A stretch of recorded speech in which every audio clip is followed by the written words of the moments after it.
성경에서 1월 8일 본문 야고보서 5장 1절부터 11절 말씀 중 7절에서 8절 함께 읽습니다. 그러므로 형제들아 주께서 강림하시기까지 길이 참으라.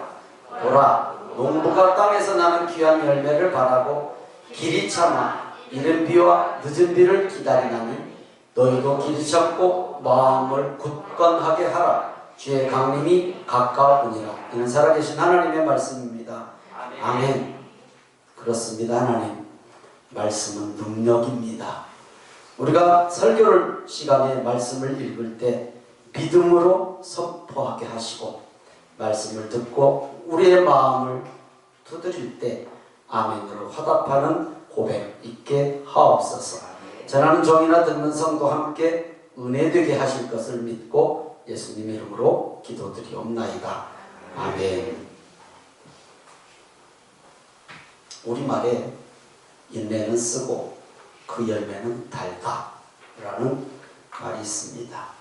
이런 말도 합니다. 쓴 약이 몸에 좋다. 분명히 쓴 것이 좋은 맛은 아닌데, 그렇죠? 쓰디씀의 결과는 맛과 다르게 좋은 것일 수 있다 라는 것 우리는 이해하고 인정합니다. 오늘 말씀에 성도의 신앙을 농사로 비유했습니다. 성경이 많이 나오죠. 열매를 추수할 때까지 농부의 수고가 어떤지 우리는 농사를 지어보지 않았어도 그냥 상식적으로 압니다. 또 농사집에서 자란 저로서는 아주 더 충분히 이해합니다. 시험 보지는 않았겠고 어떤 근거인지는 모르나 쌀이 밥이 되어서 우리가 먹기까지 농부의 땀 흘리는 수고의 손길이 100번 정도가 들어간다고 하더라고요. 100번. 그러니까 인내하지 않으면 농사할 수 없다라는 의미이기도 하겠죠. 모든 것의 결과를 얻기까지, 농사뿐이겠습니까? 모든 것의 결과를 얻기까지는 그만큼 애쓰고 수고하고 길이 참아 기다림, 인내의 시간이 필요하다라고 또 성경이 말씀하고 있습니다. 그러면 농부의 농사로 비유를 해놨으니 농부의 쓰디쓴 인내의 수고가 무엇일까요? 무엇일까를 우리가 한번 생각해보고 넘어가야죠. 어렸을 때 중학교 3학년 때까지 중학교 3학년 때까지는 잘 몰랐어요. 아버지가 살아계셨으니까. 3학년 때까지 돌아가시니까 농사에 직접 할 줄도 모르지만 직접 이렇게 뭔가 이제 신경을 안 쓸 수가 없었어요. 따라다니던. 근데 그 전에 어렸을 때, 아주 어렸을 때 농사철에 아버지의 눈물을 봤어요. 이해가 안 됐어요. 아니 왜 우시지? 근데 지금 생각해보면 태풍이나 비로 확 농작물을 쓸어갔을 때 보이지 않게 그런 모습을 제가 본 기억이 나요. 그렇잖아요. 자식을 8남매나 키우는데 먹고 살 1년 양식인데 수입이 뭐가 있어요? 그게 총 수입인데 그걸 태풍이나 어떤 비가 쓸어가 버리면 그때는 이해를 전혀 못했는데 지금 와서 생각해보면 충분히 그럴 수 있었겠다. 이런 생각이 지금도 아주 가슴 저리게 와서 닿아요. 그러면 농부의 쓰디쓴 인내의 수고가 무엇일까를 한번 생각해 볼 수 있어요. 저는 그냥 간단하게 순종과 부지런함이라고 생각해 봤습니다. 순종과 부지런함. 자연 환경에 순종해야 하고, 그렇죠? 태풍 불어치고 비 쏟아졌다고 해서 순종 못할 수도 없었고, 자연 결과에 순종해야 하고, 때를 따라 때에 맞게 또 순종해야 돼요. 무슨 말씀이냐면 내가 하고 싶은 대로 농사 지을 수 없거든요. 그때에 그거 아니면 절대 농사 못 져요. 그렇죠? 그때 꼭 그거 해야 돼요. 그렇지 않으면 수확이 팍팍 떨어져요. 아시죠? 그러니까 꼭 그때를 지켜야 돼. 그때. 이건 아주 상식이잖아요. 때가 아주 중요해요. 때 놓치면 아까 순종과 부지런함이라고 그랬잖아요. 때 놓치면 게으르면 농사 망칠 수 있거든요. 망칠 수 있습니다. 우리가 또 알아야 할 것은, 중요한 것은 농부가 아무리 수고하고 애써도 농부의 순종과 부지런함만으로는 안 된다는 것도 우리는 알죠, 상식으로. 농부가 씨 뿌리고 가꾼다고 하지만 농부의 힘으로 할 수 있는 한계는 한정되어 있어요. 비, 바람, 햇빛, 모든 것을 농부가 할 수 없잖아요. 그건 하늘밖에 안 돼, 하늘. 그리고 내 마음대로 아무리 애써도 안 되는 게 있단 말이죠, 농사에서는. 지금 그 농사를 비유해서 하나님 말씀이 기록되어 있거든요. 여러분, 농사 다 지어놓고 추수 무렵에 바람이나 태풍이나 비로 인해서 1년 농사 망치는 경우는 허다해요, 허다해. 우리 경험을 실제 안 해봤을지 모르지만 허다해. 그때 그 어린 마음에 아버지의 눈물을 본 기억이 있단 말이죠. 자식 먹여 살려야 되는 가장으로서의, 이제 다 크니까 이해가 되지, 그때는 이해 못했단 말씀. 과일 농사는 어떠나요? 최소 몇 년 애써야 열매 열리거든요. 또 과일은 이런 1년씩 식물과는 또 다르잖아요. 나무에 병들면 몇 년이 헛수고가 돼요. 그렇잖아요. 몇 년 헛수고에 키우는 거니까 열매 딸쯤에 대해서 헛수고될 수도 있어요. 과일나무는 그렇잖아요. 어디 농사뿐이겠습니까? 운동선수들 올림픽에서 금메달 따는데 몇 년 걸릴까요? 몇 년? 몇 년이요? 4년이요? 4년 같은 소리 하신다. 4년은 올림픽 열리는 기간이, 간격이 4년이지 이건 몇 년이라고 얘기할 수 없잖아요. 또 그 경쟁을 뚫고 그 자리 가는 게 쉽지 않은 거 우리 뭐 당연하지 않습니까? 대학 들어가려면 대학 몇 년 공부해야 될까? 고등학교 3학년 1년만 공부하면 될까? 그것도 우리가 예측가 안 돼. 시간 쓰디쓴 그 잠 못 자고 그 시간 투자 안 하면 안 되는 거 우리 너무 잘 알지 않습니까? 쓰디쓴 노력이 있어야 하는 거 아주 기본이잖아요. 며칠 전에 우리 신부집사하고 얘기했는데 세무사 몇 년 걸렸지? 정확한 기억 못하지만 그렇게 얘기한 것 같아요. 토익까지 7년 맞는가? 6년. 토익까지 6년 걸렸대. 그게 짧은 시간이에요. 어디 딸랑 6년만 걸렸겠습니까? 그러니까 이 모든 시간이 달달했을까요? 쓰디썼을까요? 이런 거 말 안 해도 알잖아요. 인고의 시간이에요. 인내의 시간이라고요. 모든 것들이. 이런 모든 열매가 쓰디씀의 결과잖아요. 인내의 결과. 성도님들이 지금까지 지내온 인생은 어떻습니까? 90년이 가까운 장로님도 계시고 권사님도 계시고 이제 갓 시작한 정말 어린 학생들도 있죠. 달달한 일들도 있었겠죠, 당연히. 그러나 쓰디씀의 시간도 분명히 있었단 말이죠. 이거 부인할 수 없는 사실이잖아요. 아니 지금도 그 쓴맛이 삶에 그냥 진하게 배어 있을 수도 있잖아요. 그렇잖아요. 내 힘으로 아무것도 할 수 없어 이거. 또 앞으로는 쓰디씀의 시간이 없다고 어떻게 장담할 수 있겠습니까? 이거 아무도 장담 못해요. 누구에게나 언제든 있을 수 있다라는 것이죠. 그러나 너무 염려하지 마십시오. 상투적인 얘기로 여러분은 들릴지 저도 쉽게 얘기하지만 정말로 여러분 믿으시면 믿음으로 아멘하십시오. 하나님은 전능하십니다. 하나님은 전능하십니다.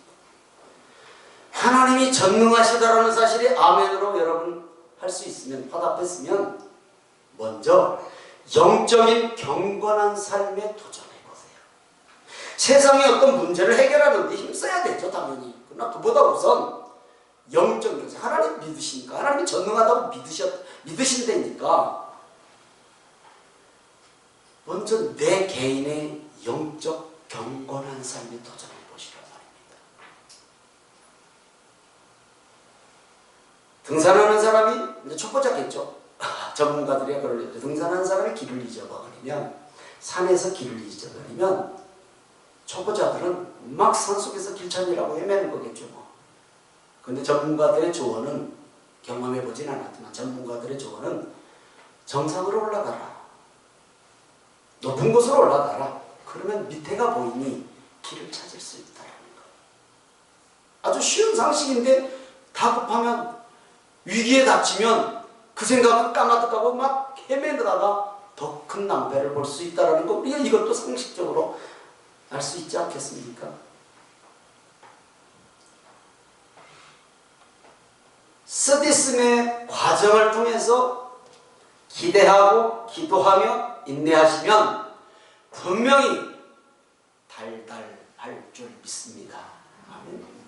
분명히 쓰디씀이 달달하게 바뀔 때가 있다고요. 이건 체험해보신 분도 계실 것이고 또 체험하시기를 주님의 이름으로 축원합니다. 아멘. 주님께서 다시 오실 때까지 길이 참고 인내해야 열매를 맺을 수 있다고 오늘 말씀하고 있지 않습니까? 성경은 영적 열매를 농사에 비유했어요. 농사에 비유한 말씀을 성경에 몇 군데 있지만 우리가 너무 잘 아는 말씀을 제가 찾아봤어요. 이른 비, 늦은 비를 기다려요. 농사하는 사람은. 그렇죠? 적당한 때에 오는 것이 하나님의 은혜이고 말씀의 가르침이고 이게 가나안 땅의 축복이거든요. 지금이야 뭐 수리시설이 잘 돼 있으니까 쓰있지만 막 땅속에서 막 지하수를 올려서 농사 지는 시대예요. 그러나 지금 우리나라의 몇십 년 전만 한번 생각해봐도 되고 이 성경이 기록될 당시를 생각해보면 하늘에서 비가 안 떨어지면 농사 지을 수 없는 땅이에요.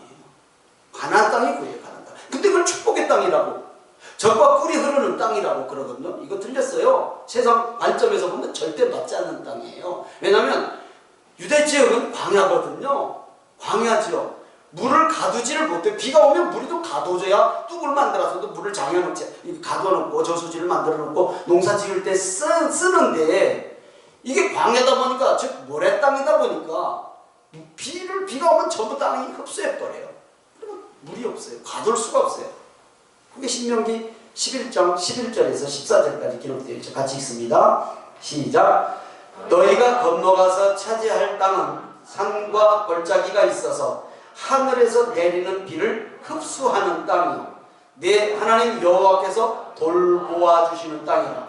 연초부터 연말까지 내 하나님 여호와의 분이 항상 그 위에 있느니라. 내가 오늘 너희에게 명하는 내 명령을 너희가 만일 청종하고 너희 하나님이 여호와를 사랑하여 마음을 다하고 뜻을 다하여 섬기면 여호와께서 너희의 땅에 이른 비 늦은 비를 적당한 때에 내리시리니 너희가 곡식과 포도주와 기름을 얻을 것이요. 자, 다시 봅니다. 하늘에서 내리는 비를 흡수하는 땅, 우리나라 말로 말하면 천수다. 천수다. 이해하시죠? 천수다. 비 안 오면 농사 못 짓는 땅이란 말이에요. 그 땅이. 근데 그 땅을 항상 하나님께서 연초부터 연말까지, 이것은 그냥 항상 알파와 오메가, 처음이고 시작이고 마지막이란 그 하나님이 항상 연초부터 연말부터 거기를 쳐다보고 계시다는 거예요. 지금 비 필요하나? 이른 비가 필요할 때인가? 오, 지금 늦은 비가 필요할 때네. 이걸 쏟아 부어 적당하게 줘. 쏟아 부어 적당하게 줘. 하나님이 조절하신다.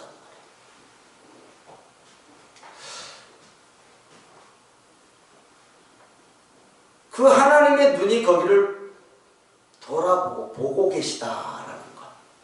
다시 생각합니다. 때. 이른 비가 내려야 될 때. 갈아엎어야 되는데, 땅을 갈아엎어야 되는데 땅이 그냥 비가 나가지고 그냥 돌짝이 아니야. 완전 바위 같아. 못 갈아엎어. 그때 비 와야 돼. 그래야 촉촉하게 젖은 땅을 기경시켜요. 갈아엎어요. 심었어요. 근데 또 비가 안 와. 이거 농작물을 심어놨는데 다 말라 죽겠어. 싹나다가. 적당한 때에 또 비가 내려야 돼. 근데 물을 가둘 수가 없으니까 하나님이 그곳을 연초부터 연말까지 보고 계시다가 지금 내려줘야겠다. 쏟아부으면 또 안 되겠지. 적당한 때에 적당하게 내려주신단 말이죠. 햇볕이 없으면 농사할 수 없나요? 또 까닥까닥 고개라도 펴시봐요. 햇볕 없으면 농사 못 지나요? 예, 못 짓죠. 예. 그런데 햇볕이 24시간 쪼여버리면, 예? 1년에 햇빛만 쪼이면 가뭄이죠, 뭐 가뭄. 사막 되는 거죠, 뭐 당연하잖아요. 그렇죠? 이른 비, 늦은 비가 적당한 때에 내리지 않으면 농사할 수 없어요? 분명 없죠. 적당한 때에 내려야 돼. 근데 아무 때나 내리면. 아까 말씀드린 것처럼 요만큼 내려야 될 때가 확 쏟아부으면 홍수지 뭐, 홍수.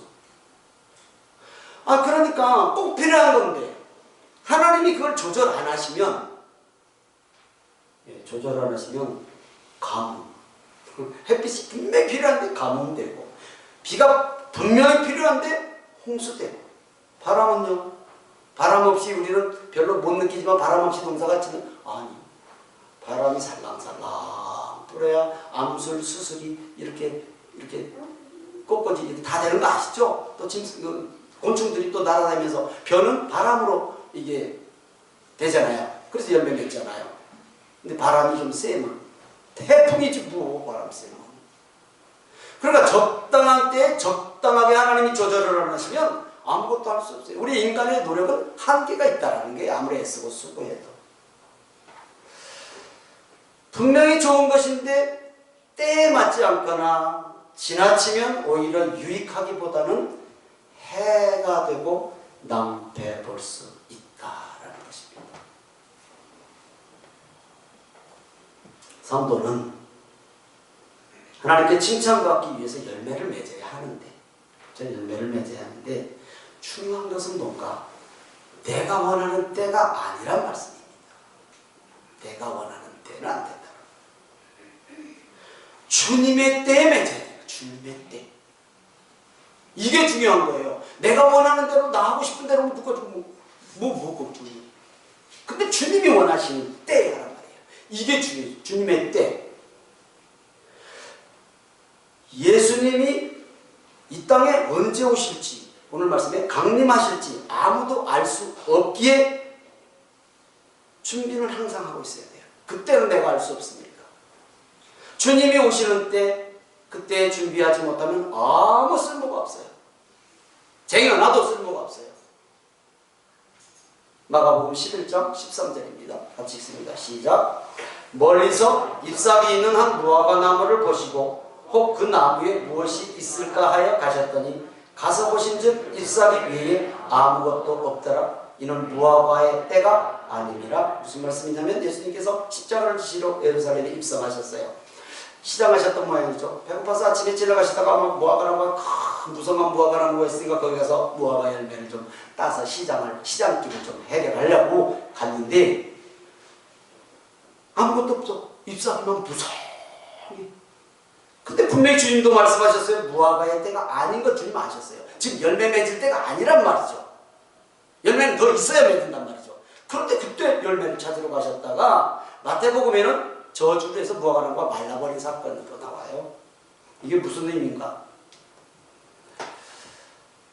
이 무화과나무의 사건은 어떤 의미냐면 선택한 민족 이스라엘이 하나님의 나라가 가까이 왔고 그들이 찾은 메시아가 지금 저들의 눈앞에 있는데도 못 알아봐.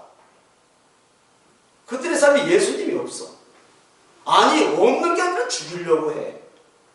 열매는 그냥 겉으로만 외식된 자, 예수 믿는 폼만 나. 겉으로는 예수님 믿는 것 같은데 그 속을 하나님이 뜯어보면 아무것도 없단 말이에요. 입만 무성해, 겉만 무성해. 신앙생활 잘한 것 같아. 경건한 것 같아. 거룩한 것 같아. 이게 여러분 얘기가 아니라 제 얘기이단 말이에요. 제 얘기일 수 있다죠. 아니에요. 지금 그 얘기하고 있는 거예요. 이 무화과나무 사건은. 예수님이 알았어요. 무화과 때가 아니라는 거, 지금 열매 없다라는 거 아셨는데 굳이 열매를 찾으러 가신 이유는 뭐예요? 언제 오실지 모른다는 거예요. 주님이 우리한테 언제 오실지 몰라. 지금 여유 부리고 지금 아이고 나중에 믿지 뭐. 아이고 신앙. 그러다 하나님 확 뒤치면 어떠실 건데? 어떻게 피하실 건데? 끝나는 얘기예요. 이거 무화과 사건은. 주님이 더 잘하셨어요. 무화과 열매 없다라는 것. 근데 가서 대놔라라는 거예요. 우리에게 만약에 찾아오시면 어쩌실 거냐. 그 얘기예요. 열매 맺는 삶에 성도가 주의해야 할 것을 오늘 본문을 통해서 봅니다. 야고보서 5장 1절에서 3절을 읽습니다. 시작. 들으라 부한 자들아 너희에게 이 말 고생으로 말미암아 울고 통곡하라. 너희 재물은 썩었고 너희 옷은 좀 먹었으며 너희의 금과 은은 녹이 쓸었으니 이 녹이 너희에게 증거가 되며 불같이 너희 살을 먹으리라. 너희가 발세에 재물을 쌓았도다. 여기서 재물은 돈 문제 아니에요. 곡식과 옷이에요. 그렇죠.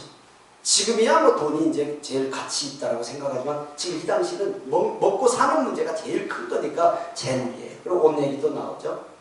곡식이 많고 옷이 많은 것이 문제가 아니에요. 왜 문제예요? 왜 부자가 문제예요? 왜 돈이 죄예요? 돈을 사랑하는 것이 죄라고 그랬지. 그러니까 이 곡식이 많고 옷이 많은 것이 문제가 아니라 썩고 좀 먹어도 나누지 않았다라는 거예요. 지금 썩고 좀 먹어도 쌓아놓고 없는 사람들한테 줄 생각을 못해요. 여러분 오늘 이곳에 나오신 성도님들 지금 죽어도 천국 가실 수 있다라고 하는 것만 믿음으로 아멘. 복음 어디다 쌓아놓고 사시나요? 천국 간다는 게 확실히 아멘 하셨으면 믿잖아요 우리. 그럼 복음은 나를 통해서 계속 나눠져야 되잖아요 지금. 그거 전하지 못하면 어디선가 지금 썩고 있는 거죠. 썩어. 복음은 나 혼자 누리라고 주신 게 아니잖아요. 나누라. 많은 사람들에게 증거하라고 주신 것이 우리 구원받은 백성의 사명이란 말이죠. 세상의 부한 자가 아니라 믿음의 부자들이 되시기를 주님의 이름으로 축원하고 축복합니다. 아멘. 믿음의 부자. 먼저 믿음의 부자. 하나님께서 우리 성도님들에게 부요하게 주신 것들이 있단 말이죠. 물질을 부여하게 주셨던 뭐 이것 주셨던 저것 주셨던 누구에게나 있단 말이죠. 그러면 그 하나님께서 여러분에게 주셨다라는 것이 믿는다는 전능자라심을 믿으시니까 그럼 주신 목적답게 사용해야 돼요. 주신 목적답게. 무엇이 썩고 좀 먹도록 쌓여 있는지 이거 한번 우리 자신을 돌아볼 필요가 있단 말이죠. 지금 제가 아주 쉽게 분명히 나 구원받았는데 분명히 구원받았는데 그럼 그 복음은 나만 구원받아서는 안 되잖아요. 썩고 있잖아요. 누군가에게 확산이 돼야 되죠. 나를 통해서.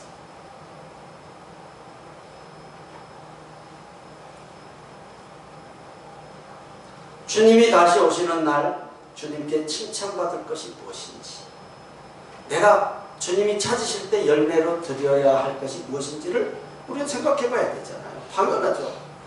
당연히 복음으로 사람 살리는, 영혼 살리는 일이지만 그건 궁극적인 목표고 내 삶을 통해서 그것을 위해서 뭔가 내가 해야 할 일들이 있단 말이죠. 성도가 쌓아야 할 것이 무엇일까? 쌓아야 할 것이.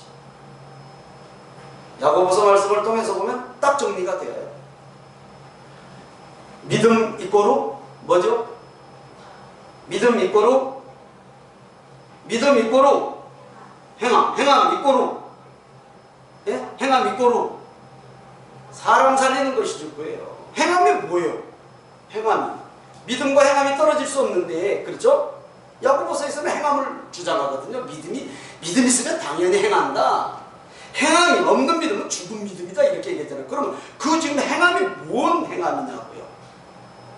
주의 강림이 가까웠으니 우리가 이른 비와 늦은 비를 통해서 농사 짓는 것처럼 열매를 얻어야 되는데 그 열매가 뭐냔 말이죠. 사람 살림이에요. 그냥 더 쉽게 전도예요. 전도. 그러니까 믿음 이꼬르 행함 이꼬르 사람 살리는 거예요. 성경 전체의 말씀이기도 하고요. 주의해야 할 것도 있어요. 야고보서 5장 4절 5절입니다. 시작. 보라, 너희 밭에서 추수한 품꾼에게 주지 아니한 싹이 소리 지르며 그 추수한 자의 우는 소리가 만군의 주의 귀에 들렸느니라. 너희가 땅에서 사치하고 방종하여 살육의 날에 너희 마음을 살찌게 하였도다. 우리가 귀 기울여 들어야 할 세상의 탄식이 무엇인지도 생각해보자라는 거예요. 지금 여기서는 품삯주지 안에서 지금도 뭐 그런 데가 있겠죠. 착취해서 뭐 많은 그런 어려움도 지금도 있겠지만 우리가 귀 기울여야 들어야 할 탄식이 무엇인지도 한번 생각해봐야죠. 품삯뿐만 있겠습니까? 여러 가지 우리의 삶에서. 우리는 혹시 오늘 예배에 함께 하신 성도님들은 여러분들 때문에, 우리 성도님들 여러분 한 사람 한 사람들 때문에 우는 사람이 있는가? 나 때문에 우는 사람이 있는가? 한번 점검해보세요. 나 때문에 정말 탄식하는 사람이 있나? 내가 상처 줬나? 있죠? 뭐 없을 리가 어디가 있겠어요? 한번 돌아봐야 돼. 왜냐하면 그 우는 소리가 하나님께 들린다라는 거예요. 그 우는 소리가 하나님께 들려요. 4절에 보면 추수한 품꾼에게 주지 아니한 싹이 소리지르며 그 추수한 자의 우는 소리가 만군의 주의 귀에 들렸느니라. 나의 작은 소홀함이나 무관심, 이기심 때문에 내 가족이나 가까운 누군가가 울고 있지는 않는지, 섬겨야 될 위치에 있는 사람이 맨날 섬김만 받으려고 하는지 한번 좀 우리는 돌아보자는 얘기예요. 우리를 맨날 철부지 어린 아이인지 신앙이 그러면 안 되지 않습니까? 아니 나 그래서 어느 정도 됐으면, 집사님 정도 됐으면, 권사님 정도 됐으면, 목사가 됐으면 섬겨야 되죠. 좀. 내가 가진 것이 있으면 가진 것으로 섬기고, 벙어리가 아니라면 입으로라도 말로 섬기고. 가능하잖아요 이거. 가진 것 없으면 이것으로 섬기면 되잖아. 말로. 돈 주냐고 말. 아이고 그래 집사님이 먼저 좋은 대로 가. 집사님이 그러셔야지. 아이고 성도님이 그래야지. 당연한 거 아닙니까? 괜히 집사님 직분 받았습니까? 괜히 권사 직분 받았습니까? 괜히 목사 세우셨을까요? 세상은 삼각형 구조예요. 높은 사람 피라미드형, 영적인 것은 역삼각형이에요. 제일 섬김받아야 될 사람이 아주 어린 자예요. 그리고 위에 큰 것은 동역자들이에요. 근데 맨날 밑에서 섬김만 받으려고 그러면 안 되잖아요. 우리 교회 얘기하는 거 아니야. 저기 어떤 교회 얘기하는 거예요 지금.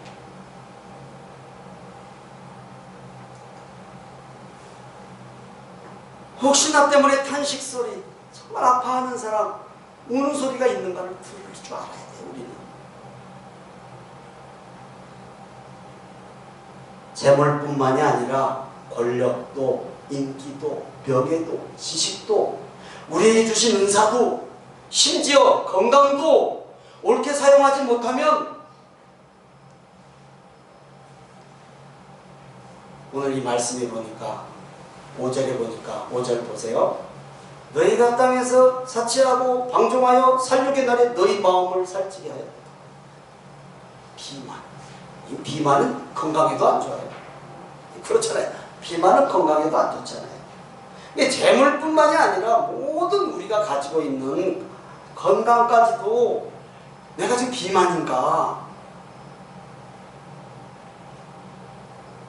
오히려 재앙이 되고 화의 근원이 되면 안 되잖아요. 건강이든지 내게 주신 지식, 무슨 명예, 인기, 힘, 은사까지도. 이게 비만은 뭐예요? 안 움직이고 있다는 얘기잖아요. 먹고 그냥 가만히 하루에 잠만 자봐. 비만이 안 오나. 당연히 오잖아요. 영적인 것도 마찬가지예요. 깨달아요. 머리는 깨닫고 알고 다 알아. 그런데 행하면 아무것도 없어.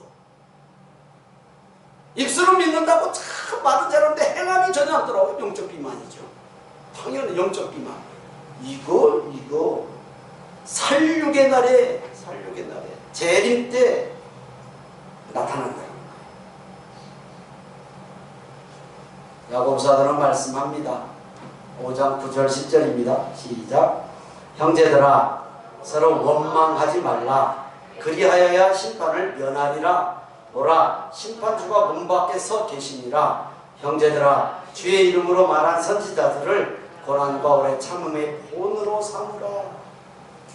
성경에 뭐 인물은 하나 둘이 있겠습니까? 얼마든지 우리가 아무나 끌어내려서 해도 본 삼을 수 있잖아요. 누구라고 얘기하지도 않아요. 야고보사도 하나만 정하자면 야고보사도. 이 야고보서를 쓴 야고보사도 예수님의 동생이에요. 형님 맨날 갈릴리 총구석에서 흐르지 마시고 예루살렘으로 좀 가시오. 안 믿었다는 얘기. 형님인 예수님을 안 믿었어. 근데 나중에 그가 십자가에 죽으시고 부활하신 자기 형님 예수님을 만난 뒤에 초대교회 지도자가 돼서 야고보서를 써요. 자기하고 똑같은 유대인들이 지금 자기하고 똑같은 생각을 하고 있거든. 믿음은 있다고 하는데 행함이 않더라고. 그래서 이 편지를 쓴 거예요. 말씀 마칩니다. 인생이 달달하지 않을지라도 아니 쓴 있을지라도 나보다 남을 낮게 여기고 배려하며 사시기를 주님의 이름으로 축원합니다. 사랑하며 사시기를 주님의 이름으로 축원합니다. 서로 사랑하시기를 주님의 이름으로 축원합니다. 그보다 더 중요한 건 예수님 사랑하며 사시기를 주님의 이름으로 축원합니다. 왜냐하면 하나님께서 우리를 알고 계셔요. 쓰니 쓸지라도 오래 참음으로 열매 맺기를 바랍니다. 달달해진다니까요. 달달해져요. 이 달달함의 은혜가 체험되기를 축복하고 축원합니다. 아멘. 예수님이 우리와 함께 하십니다. 예수님